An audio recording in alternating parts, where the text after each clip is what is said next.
Evangelho que escreveu Mateus, capítulo 25. Nós vamos ler do verso 1 ao verso 13. Amém, amados? Uma pessoa. Amém, amados? Amém. Glória a Deus. Quem está vivo, dá um glória a Deus. Nós queremos falar nessa noite sobre lições da parábola das 10 virgens. O tema da mensagem nessa noite é lições da parábola das 10 virgens. Evangelho que escreveu Mateus, capítulo de número 25. Nós vamos ler do verso 1 ao verso de número 13. O Nilcinho disponibilizou aí no LED. Se você quiser acompanhar no LED, apesar que a minha versão é um pouco diferente. Diz-nos assim. E após a leitura, irmãos, não feche a Bíblia, porque eu vou pedir para ele tirar do LED o texto, e a gente vai ficar manuseando a palavra, tá bom?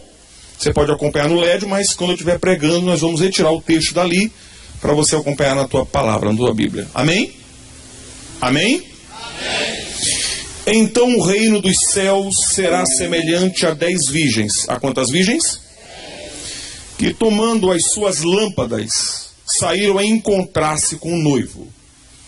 5 delas eram nécias. 5 delas eram? E 5 prudentes. 5? As nécias, ao tomarem as suas lâmpadas, não levaram azeite consigo. No entanto, as prudentes, além das lâmpadas, levaram azeite nas vasilhas. E tardando o noivo, e o que, irmãos? Foram todas tomadas de sono e adormeceram. Mas à meia-noite ouviu-se um grito. Eis o noivo. Eis o quê? Não entendi. Eis o quê? Saía ao seu encontro. Então se levantaram todas aquelas virgens, prepararam as suas lâmpadas. E as nécias disseram às prudentes: dai-nos do vosso azeite, porque as nossas vasilhas estão apagando. Mas as prudentes responderam: não, para que não nos falte a nós e a vós outras. Ide antes às vendas, para que vocês possam comprar um pouco de azeite. Verso 10. E saindo elas, e o que, irmãos? Para comprar, chegou o noivo. E as que estavam percebidas entraram com ele para as bodas, e ele fechou-se a porta. Mais tarde chegaram as virgens nécias, clamando. Clamando o que, Betesa? Leiam mais uma vez. Mas ele respondeu: em verdade vos digo que não vos conheço. Vigiai, porque não sabeis o dia nem a hora. Pai, fala conosco.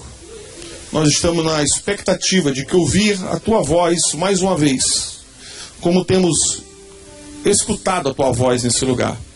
Mas nós queremos por mais uma vez que o Senhor fale de maneira simples, mas impactante aos nossos corações. Nós oramos assim no nome para a glória de Jesus. Dá um glória a Deus, um aleluia. Não fecha a Bíblia e pode sentar.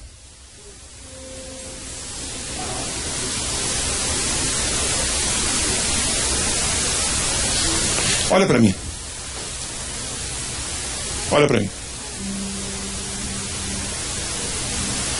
Se você olhar para a tua Bíblia, olha para a tua Bíblia aí.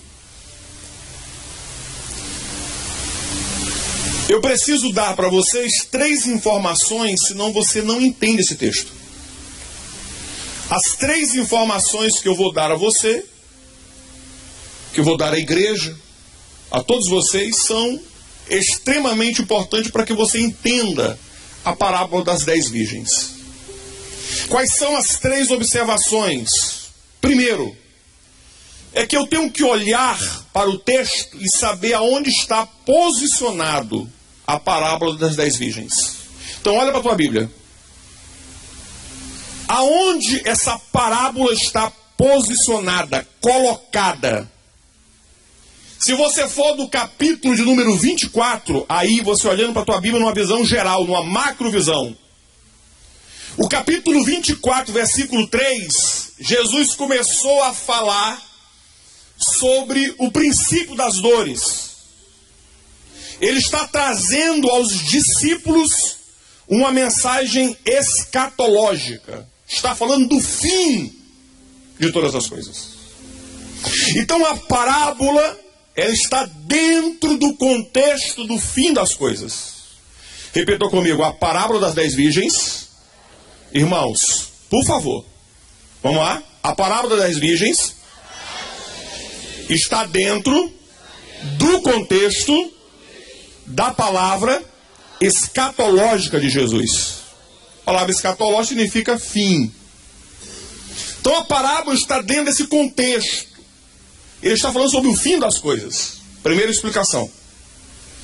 Segunda observação, para você entender a parábola das 10 virgens, é que essa parábola, ela surge, ela brota, ela desabrocha de uma pergunta feita para Jesus.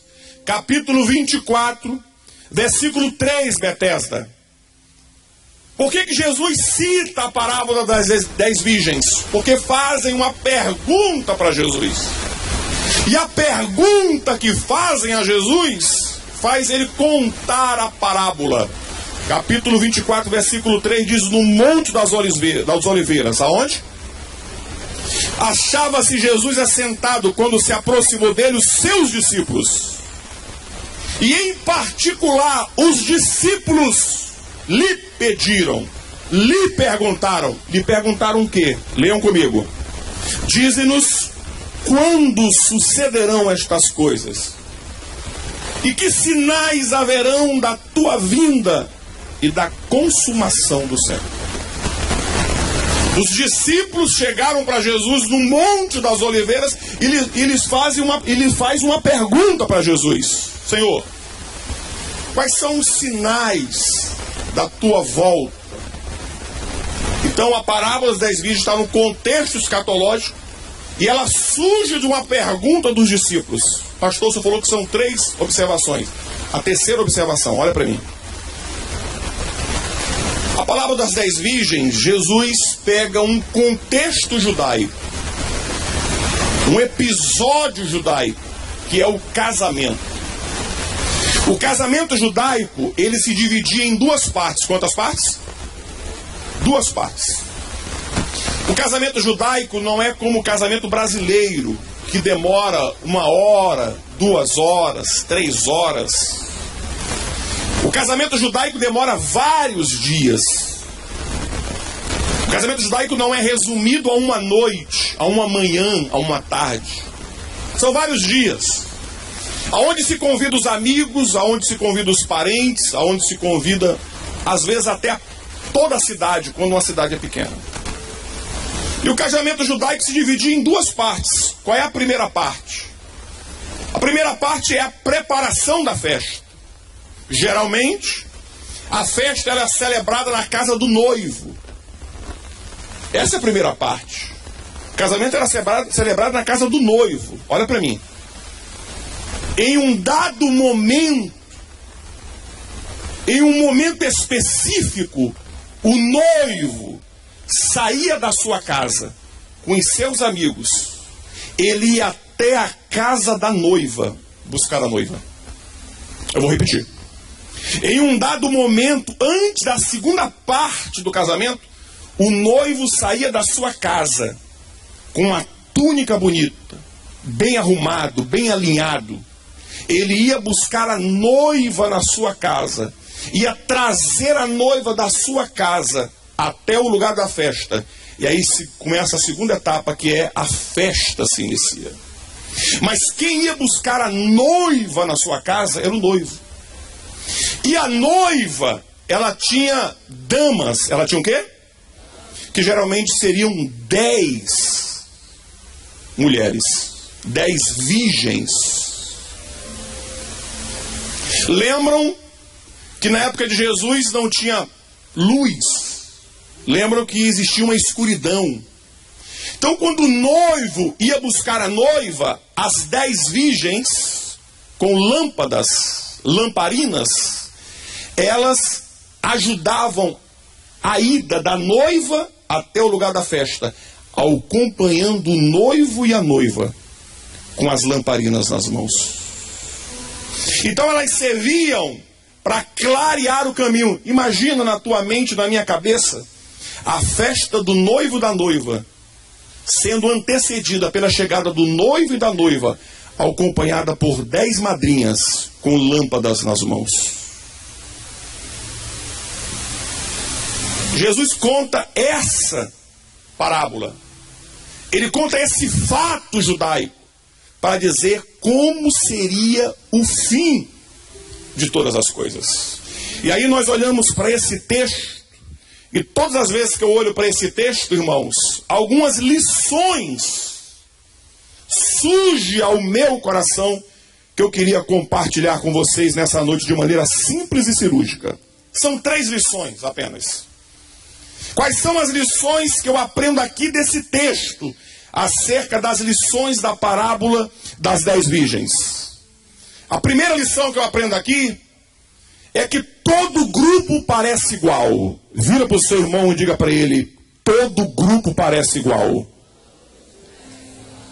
Quantas virgens são, irmãos? Olha para o texto. Não ouvi. Quantas virgens? Então, a palavra está falando que existe um grupo. Quantos grupos? Quantos integrantes? 10. Existe um grupo com 10 virgens. Quando eu olho para as 10 virgens, eu vejo o grupo com 10 damas, 10 virgens. Olha para mim. O noivo na parábola de Jesus é o próprio Jesus. A noiva na parábola das 10 virgens é a igreja. O noivo é Jesus, a noiva é a igreja. E a igreja, ela é formada por um grupo. A igreja é formada por um grupo. Que quando eu olho de fora, quando eu olho da rua, quando eu olho no Facebook, quando eu olho no Instagram, quando eu ouço no rádio, quando eu assisto à televisão, quando eu ouço falar, eu olho para a igreja sendo um grupo, sendo um conjunto de pessoas que, ao meu ver, que a minha opinião, é um grupo no mesmo propósito, numa mesma visão, no mesmo ritmo. Quando as pessoas olham para a igreja, elas querem encontrar na igreja não uma pessoa honesta, elas querem encontrar uma igreja honesta. Quando elas olham para a igreja, elas não querem encontrar um crente que ora, elas querem encontrar um grupo que ora. Quando elas olham para a igreja, elas querem encontrar um grupo que tenha misericórdia. E não só apenas 5 pessoas numa igreja que tenham misericórdia, e 95% de pessoas que querem que o mundo se exploda. As pessoas olham para as 10 virgens e para a noiva, porque as 10 virgens são amigas da noiva, e a noiva representa a igreja. Existe uma afinidade entre as 10 virgens e a noiva. Existe uma afinidade entre o grupo e a noiva de Jesus. E aí, irmãos, eu fiz uma lista das coisas que são similares nesse grupo. Olha o que as 10 virgens têm. Todas eram virgens. Todas possuíam lâmpadas. Todas saíram ao encontro do noivo. Todas guardavam o mesmo noivo. Todas precisavam de azeite para manter as lâmpadas acesas. Todas possuíam vasilhas para guardar o azeite. Todas cochilaram e adormeceram. Todas estavam no mesmo local. Todas se levantaram para receber o noivo. Todas precisavam acender as lâmpadas para ir ao encontro do noivo. Todas precisavam vigiar antes do noivo chegar. Todas estavam comprometidas com o mesmo noivo. Todas eram puras. Quando eu olho para o grupo, parece que o grupo é coeso. Parece que o grupo tem a mesma afinidade, tem o mesmo propósito. Mas quando eu boto o pé na igreja, cercado pelas damas, eu vou descobrir que existe diferença entre eles. Cuidado com o que você olha, cuidado com o que você vê, cuidado com o que você imagina, cuidado com o preconceito. O que é preconceito? É um conceito pré-concebido.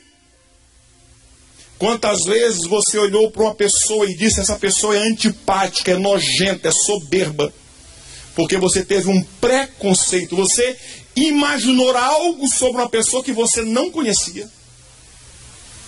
E depois de conhecê-la, depois de conversar com ela, você descobriu que aquela pessoa não era nada daquilo que você imaginava.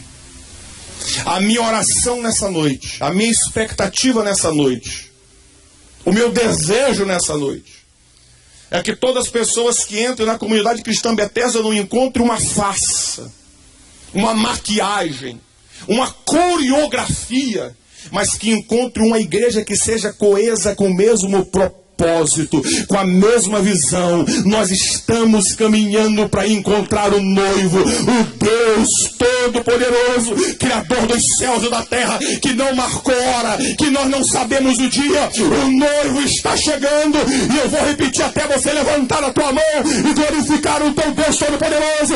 O casamento já está marcado, o noivo está chegando para buscar a sua igreja, e a sua igreja também é Bethesda, também é você. Você pode aplaudir e glorificar o nome de Jesus.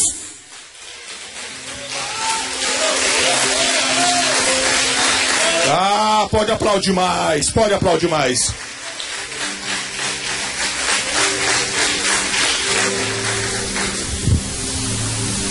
Segunda lição. Quando eu olho para esse texto, eu descubro que o tempo define modelos e comportamentos.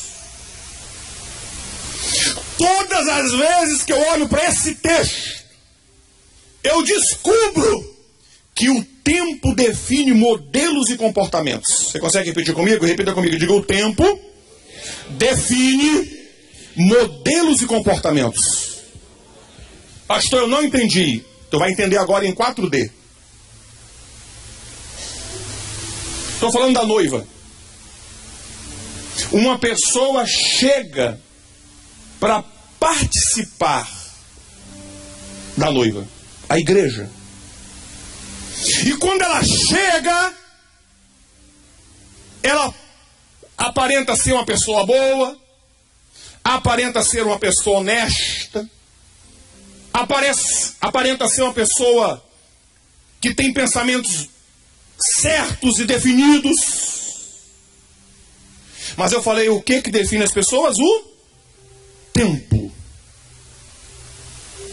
Meu pastor me ensinava algo que eu levei para a vida.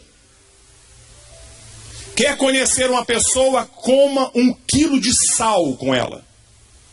Pastor, quanto tempo dura para 2 pessoas comerem 1 quilo de sal? Muito tempo. Só o tempo vai revelar corações, mentes e almas. Só a caminhada com Jesus. Quantas vezes você confiou numa pessoa achando que ela era um anjo caída do céu? Pode até ser caído do céu, igual Satanás mesmo. Quantas vezes você confiou numa pessoa e deu a tua alma, deu o teu coração, deu a tua confiança, mas o tempo provou que você estava enganado. Olha para o texto comigo, versículo de número 5. Você consegue ler comigo o 5? Por favor, toda a igreja, bem forte. O que diz o 5? E tardando. E algumas versões diz e demorando. Olha para mim, Bethesda. Olha para mim, Bethesda. Jesus olha para a noiva e olha para as 10 virgens. E ele falou assim, sabe como é que eu vou mostrar quem é quem ali? Eu vou demorar. E a minha demora vai revelar corações e comportamentos. Um dia no meu gabinete, há 9 anos atrás, entrou uma moça e falou assim para mim, uma moça não, uma jovem, falou assim: pastor, eu quero pertencer a esse ministério. Naquela época eu dava gabinete, irmãos. E eu sentei com ela e disse: pode falar, minha irmã, qual é? Pastor, eu não sei como eu vou falar isso para o senhor. Eu não sei como começar. E eu sou muito simples, irmão. Pelo começo, irmã.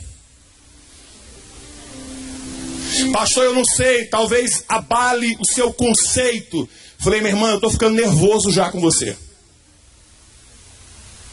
Pastor, eu sou professora de escola dominical. Eu dirijo as mulheres.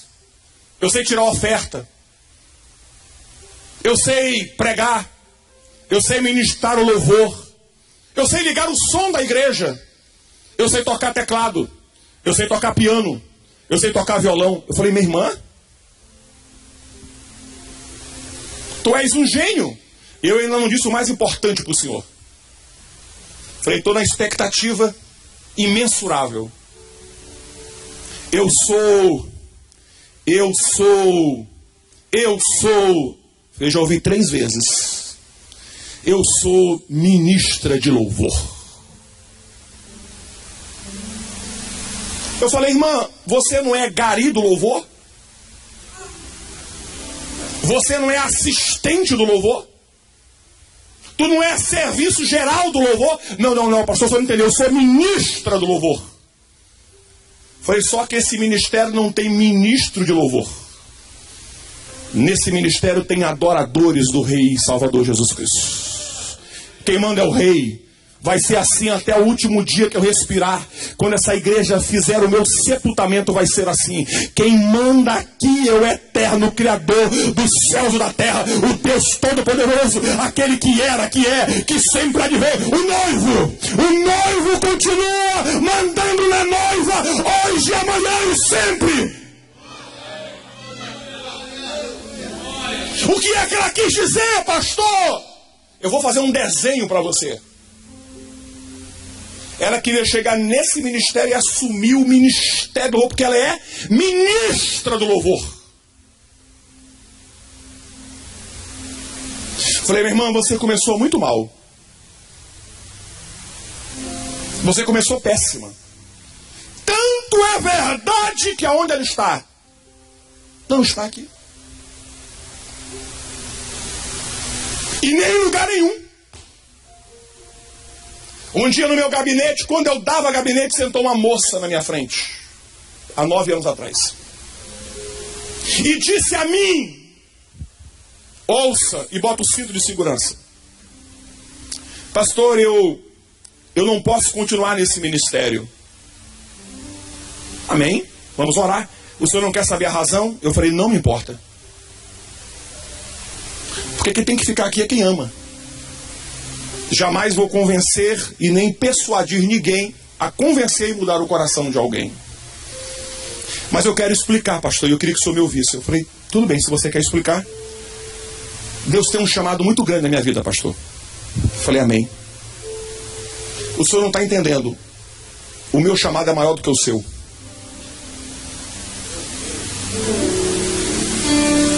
O meu ministério é maior do que o seu. E eu tenho medo do meu ministério crescer tanto e sufocar, e matar, e aniquilar o seu ministério. Porque o ministério é muito grande.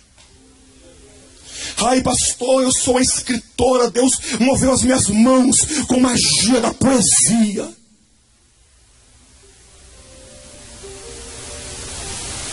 Eu falei: irmã, você sentou aqui e disse para mim que você ia sair da igreja. Eu falei para você: pode ficar à vontade. Agora eu te obrigo a sair da igreja.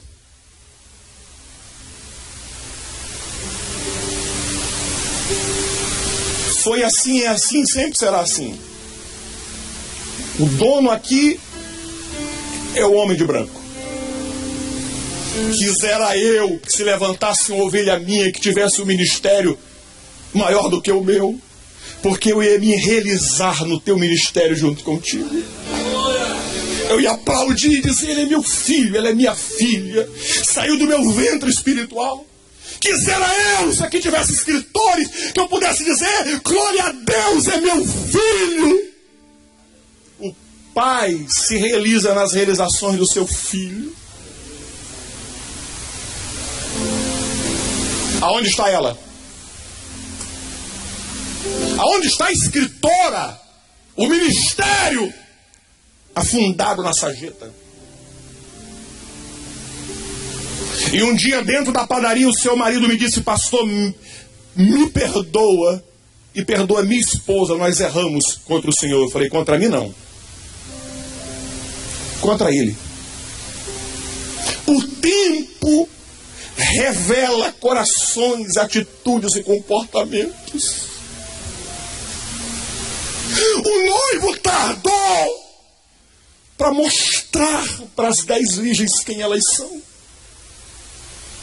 E porque ele tardou, elas dormiram. E porque ele tardou, elas adormeceram. Acorda, Betesda! Ele não chegou ainda porque está te dando a oportunidade de você mudar conceitos e atitudes. 2 razões porque o noivo demorou. Uma boa, outra ruim. Qual é a ruim, pastor? É porque quem não está preparado vai queimar o combustível. Elas queimaram o azeite em virtude da demora dele.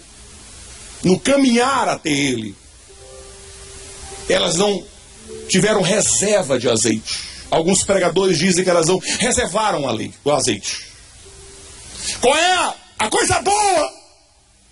Na minha visão do pastor Rivelino, sem mexer dentro da teologia, é que o noivo está aguardando, porque o noivo quer que você se prepare. É que o noivo Wellington está aguardando para dizer: eu sei que ele vai dar uma virada na vida dele. Se não for hoje, vai ser amanhã.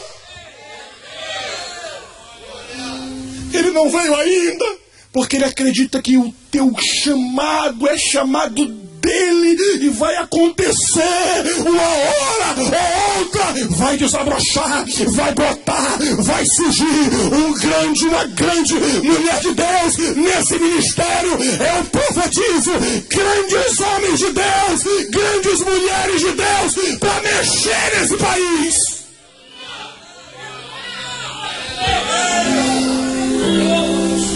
Ele está aguardando não para te massacrar, ele está aguardando para você acordar.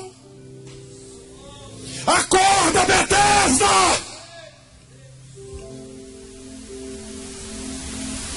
O noivo está voltando.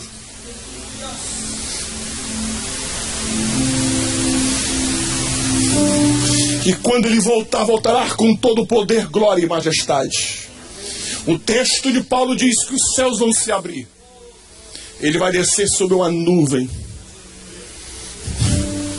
Os mortos ressuscitarão primeiro, e os vivos terão seu corpo glorificado.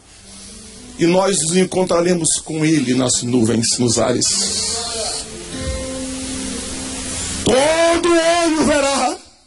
Os budistas, os seguidores de Maomé, os seguidores de Confúcio, os ateus, os poderosos, os ricos, os brancos, os negros,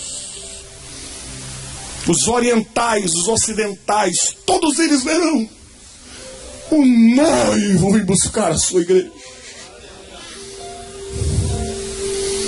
Daquele dia não se sabe nem o dia e nem a hora, mas ele virá. Se a nossa geração, eu não sei, mas todos os dias, Marcelo, em que eu viver, Roberto, eu vou esperar os céus se abrirem.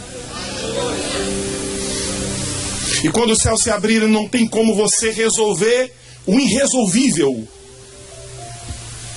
Resolve hoje. Olha para mim. Ninguém faz uma viagem sem antes preparar o carro. Ninguém faz uma viagem de carro, Leonardo, sem que antes veja o estepe, veja a gasolina, se precisar trocar o óleo do carro. Ninguém faz uma viagem só se for, irmãos, urgente. Mas quando se tem o tempo para se preparar uma viagem, se prepara. Olha para as tuas vasilhas hoje à noite, vê se tem óleo e azeite suficiente. Tem tempo. Por isso que ele demora para te dar a condição de mudar. Terceiro, todo grupo é igual até que ele apareça. Repita comigo, levante sua mão e diga: todo grupo é igual até que ele apareça. Aplaude e glorifica o teu Senhor mais uma vez. Mais forte. Mais forte. Cadê o glória a Deus, o aleluia?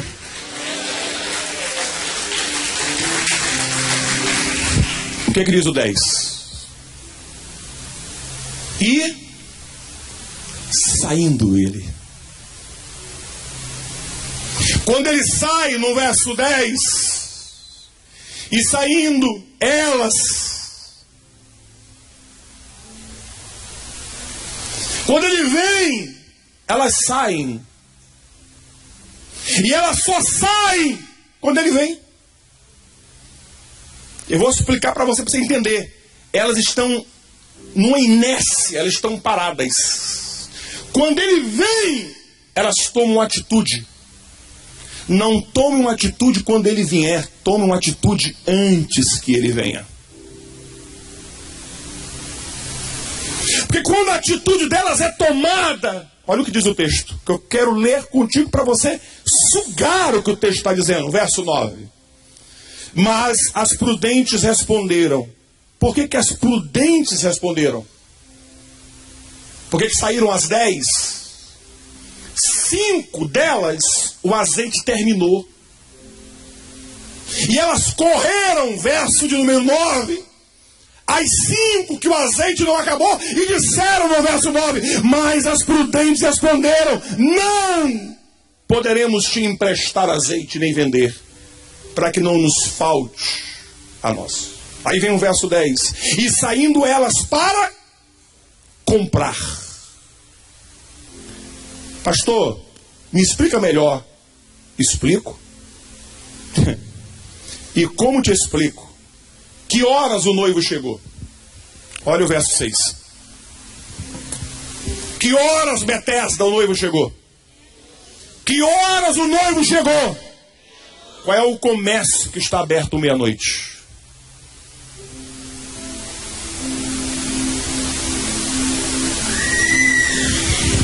Elas não tinham onde comprar. Não tinha nenhum armazém, não tinha nenhuma venda aberta para que elas pudessem comprar o azeite. As únicas pessoas que tinham azeite eram as 5 prudentes, que além de ter na lâmpada, elas tinham vasilhas com reserva de azeite. Mas pastor, por que elas não emprestaram? Porque esse azeite aqui simboliza no mínimo 2 coisas. E eu não quero fechar a questão em uma coisa, porque não é o teor da palavra. Azeite aqui pode significar o Espírito Santo e pode significar a unção que Deus te deu. Pode significar 2 coisas, Espírito Santo ou a unção. Pode significar? O Espírito Santo? A unção e o Espírito Santo na tua vida é intransferível.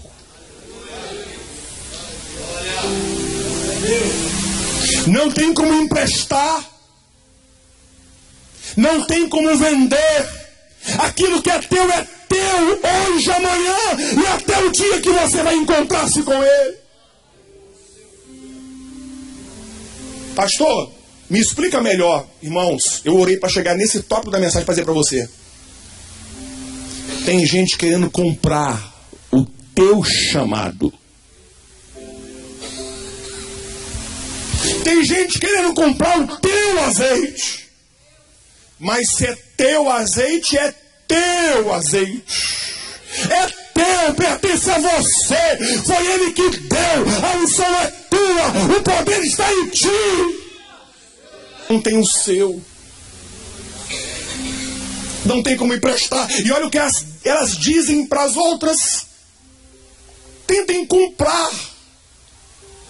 Porque é uma parábola. Olha para mim. Estou terminando. São 10 virgens. Quantas virgens? 5 saíram para procurar azeite. Quantas saíram? 5. Sobraram? 5. O noivo e a noiva foram conduzidos pelo caminho por 5 lâmpadas. 5. E eles chegaram até a casa do noivo. E quando eles chegaram, a porta se fechou. E a festa iniciou.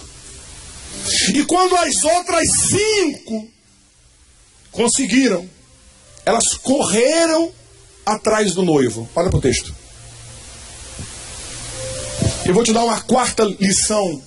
Todavia, eu só prometi 3. Porque surgiu agora. Tem um momento que vai ser tarde demais. Olha o verso 11 comigo, Betesda. Mas... Não entendi, irmãos. Mais tarde. Já é tarde. Olha o que diz o verso 11, mais tarde. Chegaram as virgens nécias, clamando. Clamando o que, Betesda? Senhor! Senhor! Abre-nos a porta!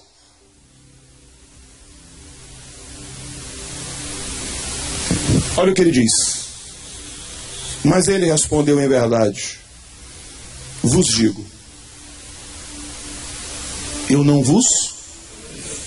Se ele disse isso, olha para mim. Ele está dentro da porta ou ele está depois da porta? Se ele disse. É uma parábola. Eu estou fazendo conjecturas. Então eu entendo que ele abriu a porta. Não para que elas entrem. Mas para que ele pudesse dizer para elas. Tarde demais. Agora, eu quero terminar a mensagem, porque eu quero que uma visão passe na sua cabeça. Olha para mim, para você entender. Quando o noivo saiu da sua casa para buscar a noiva, ele encontrou a noiva e encontrou as 10. No percurso da volta, 5 acabou o azeite, elas foram? Então as 10, as 5 nécias tiveram um contato com ele. Presta atenção nisso, eu estou terminando. As 5 que acabou o azeite, que terminou o azeite, elas tiveram um contato com ele. Foram no culto com ele. Cantaram para ele. Oraram para ele. Jejuaram para ele. Dizimaram para ele. Mas ao momento da separação, ele foi buscar as 10 virgens e a noiva. Mas ele só voltou com a noiva e 5. Vão estar 2 no telhado. Um será tomado, o outro ficará. Vão estar 2 no campo. Um será recolhido, disse Jesus, o outro ficará. 2, se um for levado é 50%. 10 virgens. Se 50 for levado é quantas? O que ele está dizendo? Que você não seja a metade de que não vai alcançar o galardão dele. Que você vá com ele, porque ele veio te buscar até a entrada da festa. São as bodas. O rei está vindo nos buscar.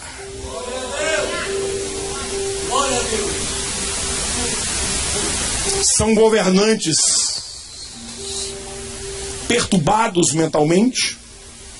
Nós vemos isso em alguns países do mundo, liderança perturbada. São presidentes que têm um botão vermelho que eles podem apertar a qualquer momento. São doenças, irmãos. Na minha infância eu nunca ouvi falar de dengue, chikungunya.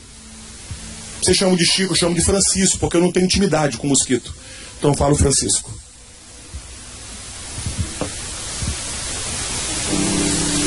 São doenças que surgiram que eu nunca ouvi falar. Uma escassez de água no mundo, uma escassez climática no mundo. São meninas na África que são sequestradas e violentadas, Rafael. É só perguntar para o Sérgio. São etnias que brigam umas com as outras, são guerras civis instaladas. É uma criminalidade no Brasil que você vai no centro da cidade, se você colocar no aplicativo, você fica com medo do aplicativo te levar para algum lugar. E quantas histórias você já ouviu de pessoas que pegaram o aplicativo e não voltaram para casa porque o aplicativo te levou para o lugar errado? Quando você para o carro, você tem medo de quem bate no vidro do seu carro pedindo 1 centavo. São hospitais que mesmo aqueles que têm plano de saúde se sentem humilhados.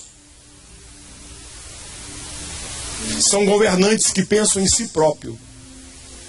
São autoridades, como o dirigente máximo do MP do Brasil, admitir que algumas vezes ele sentiu vontade de matar um ministro do Supremo Tribunal Federal.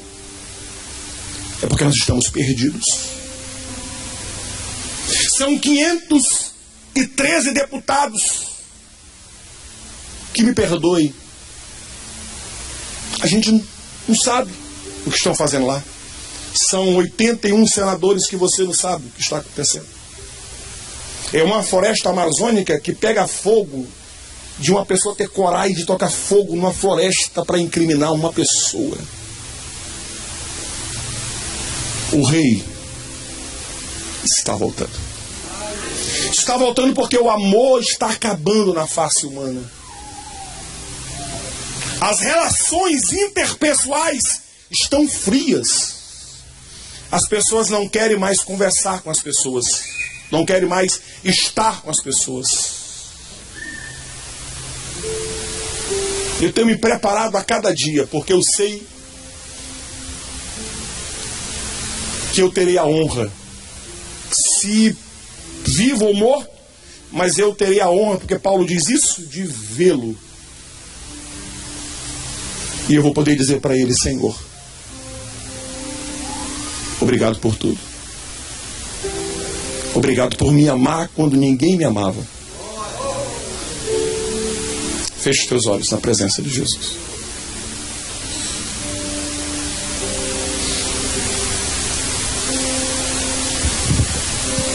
Senhor Jesus,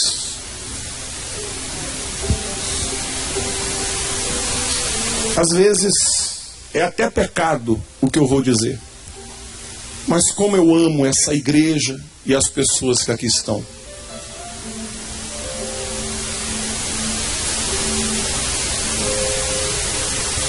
Me ajuda, me orienta, me dê sabedoria para poder ajudar as minhas ovelhas. Quero amá-las mais do que a amo. Quero estar com elas mais do que tenho estado. Eu queria, Senhor, te rogar e te pedir algo. Sempre foi meu sonho de ser aquele pastor que, quanto tempo do seu ministério passar, a história do pastor Rivelino continuar correndo assim. Eu tive um pastor que nunca deixou de falar que Jesus está voltando. Eu quero que as minhas ovelhas ensinem isso aos netos, aos bisnetos. E que eles digam que o Ministério Cristão Bethesda nunca teve medo de dizer para as suas ovelhas: prepara-te, porque o Rei da Glória, quem é o Rei da Glória? O Senhor dos Exércitos está voltando para buscar a sua igreja. Dê uma linda e maravilhosa salva de palmas ao Senhor.